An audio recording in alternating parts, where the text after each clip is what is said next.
Şəkil və ədəd arasında əlaqənin tapılması mövzusuna baxaq. Bunu 1-ci sinifdən 11-ci sinifə kimi hər bir sinif işləyə bilər. Sadəcə asan, orta və çətin səviyyəsinə görə dəyişə bilər. Məsələn, baxırıq 177-ci suala. Burada fikir versəz sual dairənin içindədir. Onda biz deməli 64-dən sual almağa çalışırıq. Amma fikir versəz burada hər biri kvadratlardır. Məntiqdə də bilirik ki, kvadrat və kublardan daha çox istifadə olunur.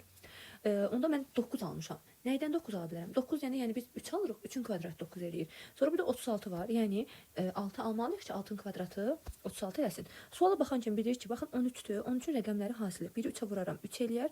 3-ün kvadratı da 9 eləyər. Və 32-də yoxlayıram. 3-ü 2-yə vuraram, eləyər 6. 6-nın kvadratı da 36 alınır. Deməli, düz tapmışıq. 51-də də həqiqətən yoxlayırıq ki, 5-i 1-ə vururam 5. 5-in də kvadratı 25. Onda cavabı tapmaq üçün variantlardan istifadə edirik. Nəyi öz-özünə vurub kvadrata yüksətsəz 64 eləyər. Bu da baxırıq ki, 24-dür. Həqiqətən də 2-ni 4-ə vuraram 8 eləyər. 8-in kvadratı da 64 eləyər. Deməli, cavabımızı düz tapmışıq.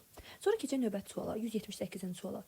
Burada fikir verir ki, ədədlər artıb, sıranın artıb. Ümumiyyətlə, bu tipli suallar, 178-ci sinif tipli suallarda iki cür qayda olur. Ya qarşı-qarşıya baxmaq, ya da sadə əqrəb istiqamətinə baxmaq.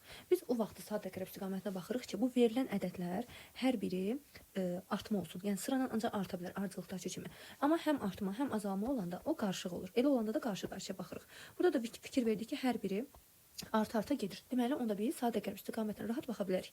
İki cür qaydası var. Məsələn, birinci 5-dən 9-a baxıram. Bilirəm ki, 5-i 2-yə vursam 10 eləyər, ondan 1 çıxsam 9 eləyər. Və burada da yoxlayıram ki, həqiqətən 9-u 2-yə vururam 18, 1 çıxıram 17. 17-dən 33, 2-yə vururam 16, 1 çıxıram çox üzr istəyirəm. 17-ni 2-yə vururam 34, 1 çıxıram 33. 33-ü 2-yə vururam 66, 1 çıxıram 65. 2 deyib burada da 1 yazım. Özürlü sayın deməli 2-yə vurdum, 1 çıxdım. Eyni qaydadan 65-i də 2-yə vuranda 130, 130-dan da 1 çıxanda 129, eyni qayda o birisində də alınır. Onda baxırıq ki, cavablar kiçik ədədlər olduğuna görə biz variantlardan tapa bilərik. Yəni, nəyi 2-yə vurub 1 çıxsam 5 eləyə bilər. Bu 3 olur. Həqiqətən bilirik ki, 3-ü 2-yə vursam 6 eləyər, 6-dan da 1 çıxsam 5 eləyər. Deməli, düz tapmışıq. Bu bir qaydadır. İkinci qaydası da var. İkinci qaydaya baxsaq, ikinci qayda necədir? Burada fikir versəz, 5-in üstünə 4 gəlsəm 9 eləyər, 9-un üstünə 8 gəlsəm 17, 17-in üstünə 16 gəlsəm 33, 33-ün üstünə 32 gəlsəm 65, sonra 64 bu qaydadan artır. Sonra da 128. Bunlar da siz fikir verirsəz, bu ədədlər də hər biri vur 2 qaydasıdır. Yəni 4-ü 2-yə vurum 8, 8-i 2-yə vurum 16, 16-ı 2-yə vurdum 32 bu qaydadan gelir. Onda burada deməli 2 olmalıdır ki, 2-ni 2-yə vuranda 4 eləsin. Deməli, yəni neçəniz 2 gəlsin 5 eləyir. Həqiqətən yenə cavab 3 olanda 3 2 gələndə 5 eləyir. Yəni hər iki qayda hansı sizə rahatdır, ondan işləyə bilərsiniz.